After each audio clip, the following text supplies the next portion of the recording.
I mean, disinfection is an important issue. I mean, we don't have to explain that during the Corona crisis.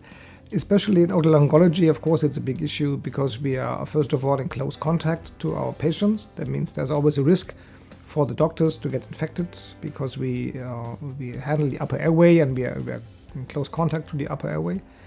And of course, we're always dealing with non-sterile fields. I mean, we look at patients' noses and ears and the oral cavity. This is usually contaminated. That means all the instruments we use in our patients are usually contaminated after use to a relevant extent. So reusing these instruments, of course, good disinfection method is a prerequisite.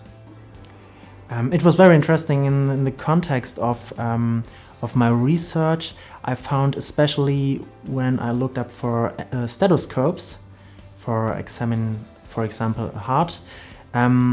There were a lot of studies who said there's a big problem with cross-contaminations. They found contamination rates of about 75% of the stethoscopes before usage on the next patient. And this was very shocking for me.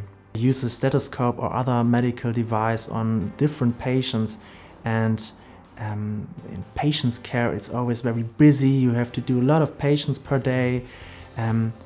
A lot of people need your help and you have to sort them in your head, and then you go to the patients, you use it at one patient, you forget maybe to disinfect it, or in literature you can find the main problem is not to be to know the disinfection method good enough to use it correctly.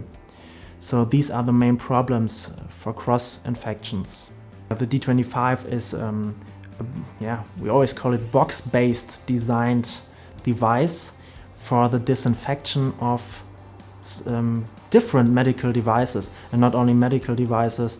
I use it, for example, for my telephone. It's great to clean your telephone and clean other things, and it's very easy to use and you don't need much time. And we found very good results in our studies, so I'm happy to use it.